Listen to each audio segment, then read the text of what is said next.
So we've made the cover for what's going to be our handmade keepsake journal. We've used some cardboard and some tape, and we've also cut an internal spine and made a template.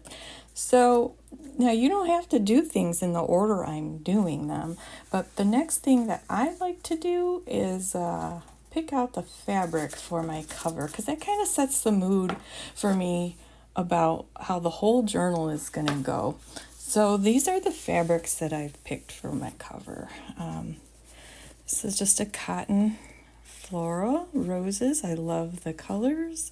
A lot of the things that in my fabric container that I showed, they're just thrifted pieces of curtain, scarves, pillowcases. Some of the thrift shops I go to actually have a fabric section, but this particular fabric was from a fabric store. I don't even remember which one because it's been in there so long. But this is a thrifted scarf, and I think this color goes really well with the fabric there. So this is kind of setting the color scheme. So we've got the pinks, the off-whites. I don't want stark whites, I don't think, with this. I'm going to use creams and off-whites.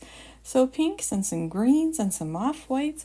And so this is a pillowcase, well, a set of pillowcases, and it's a beautiful green. But I think what I really want is to take this lace off.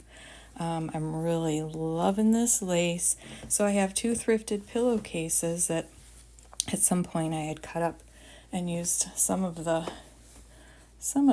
green fabric from the pillowcase, but I'm going to take the lace off of these because I think it's going to be beautiful with this journal. And so then what I'm going to do is cover the book cover in the fabric that I picked. And so I thought, I said before how I think it's kind of helpful to go over the steps before actually doing it. So about the only time I don't use Fabri-Tac is when I'm putting fabric on a cover, because Fabri-Tac dries so quickly and it's very difficult to spread on a large surface area without it drying. That's the one thing I use Mod Podge for attaching the fabric to the book cover. So that step's coming up real soon. We're going to use one of these doohickeys, these little foam disposable brushes. We're going to cover the cardboard with the Mod Podge and adhere our fabric. We'll go over all that in more detail when we get to actually doing it. I'll put down some plastic so I won't make a big mess, but that step is coming up real soon. I just want to give everybody time to prepare, find a fabric. You don't have to use fabric. You can use a beautiful scrapbook paper in almost the same method. So I want to give alternatives and options too.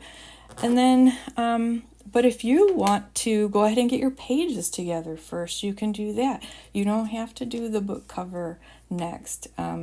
For me, it just kind of helps me, like I said, set the tone for the whole book, as if I get the fabric on the cover and see that there. And what I'll also do is I'll go around the room and pull things that are in the same theme and color scheme. So ribbons, laces, trims, different papers, might find envelopes, doilies, things like that. I'll start pulling things that I think I might want to put in the journal. Whether they end up in there or not, just having them on my table here to the left, just kind of seeing everything out and ready to go. When the inspiration hits to make something, a lot of it will just already be out. So I just wanted to talk about covering the book cover with the fabric. That's going to be coming up real soon here, and give you a chance to prepare and get some fabric together, or gather up some papers that you might want to use for your pages, or however you want to do it, whatever order you want to do it. This is simply a guideline and how I like to go about making my journals. So let me know if you have any questions. I hope this is really helpful, and gosh, I really hope you guys go ahead and make your own journal along with me. All right, take care.